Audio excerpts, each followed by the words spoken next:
Hi, my name is Carol Harris and I'm with Harris Consociates. I do career coaching and I wanted to talk a little bit about change. Quite often careers bring change. Now, many years ago when I was growing up, my father had the same job for 26 years. That doesn't necessarily apply today. Quite often you'll find people that have jobs that they've been in maybe 3 to 5 years, and then they move on to the next one. Sometimes it's a change that they wanted, sometimes it's a change they needed, sometimes it's a change that the organization chose and that they had to move on or they were laid off.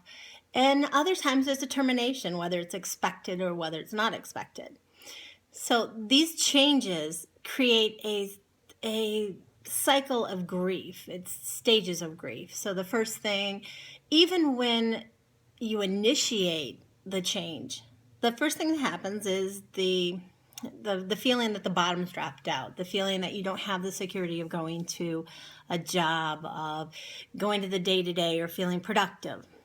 And one of the other stages that might happen is, am I ever going to get anything again? Am I going to be one of those people that just doesn't have a job? I can't possibly see myself dealing with unemployment, although unemployment is one of those things that is sometimes part of the process in order to get yourself back into the swing of the next job.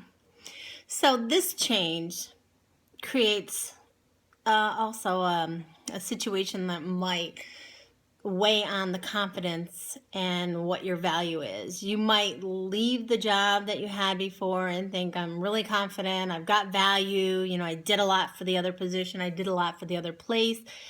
Well, what am I going to do the next place? And then as time goes on, or you're not able to get the interview, or the interviews don't go as you planned, or there's any number of things that happen, what might happen is your confidence and your values start to almost depreciate. And it doesn't really, it's just the cycle of grief that is part of this, or the cycle of changing jobs.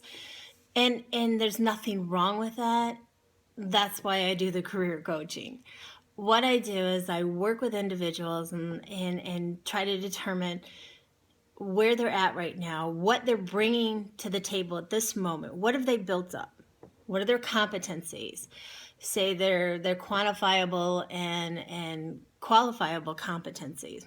So if you work at a position and you say it's a customer service position and that you're managing 10 employees, and those 10 employees have to manage 300 accounts as a whole, then your quantifiable competency that you can list on your resume is manage X number of employees with X number of accounts and a success rate of blank, or a number of dollars. So that's putting value back into what you do, but it's also allowing a competency, and the competencies that come through are team lead, and you manage, you plan, you organize, you help individuals with their own success.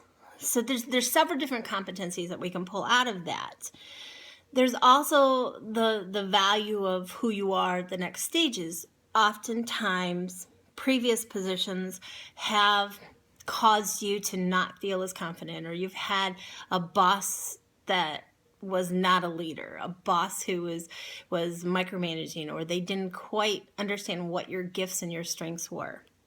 So we work with the strength part of it, and we work with finding your strengths and then determining how those fit into your competencies, and how do you want to package them, or how do you want to brand yourself at the next stages. So then another thing that we can do is we can take all of these things and turn them into a strategic plan. The strategic plan will allow you to understand what your goals are, what you can do to take those goals forward, or what steps do you need to do. How do you pull in your strengths? How do you pull in your competencies? How do you pull in your value? And what does that look like in the long run? And how is that going to help you find the next job? Another step, and these are all the changes that happen within the job change process, where there's some people that get a job right away, and there's some people that it takes months and it weighs on them and it eats at them, and it's just a difficult process.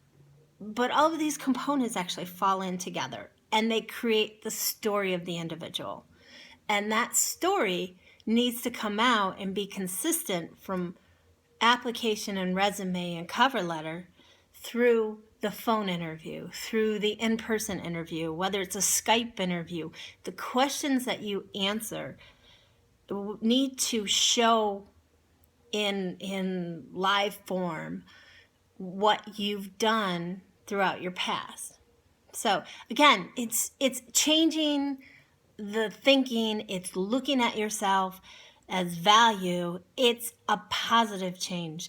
So that's why I do the career coaching. And that's why I think it's so important to have the support of a career coach and have someone there that's able to help you get through all of this, to help you move forward, to help you understand your value and build up your confidence. So if you have a moment and you're thinking about doing this, I'd be more than happy to set up a time for a consultation for you, and possibly work on a package that suits your needs in moving forward. So thank you so much for taking the time to watch this video. I appreciate it. My name is Carol. My email address is carol@harrisconsociates.com, which is CAROLE at HARRIS HARRIS. Let me do that again. CAROLE@HARRISCONSOCIATES.com. Thank you and have a great day. Thanks.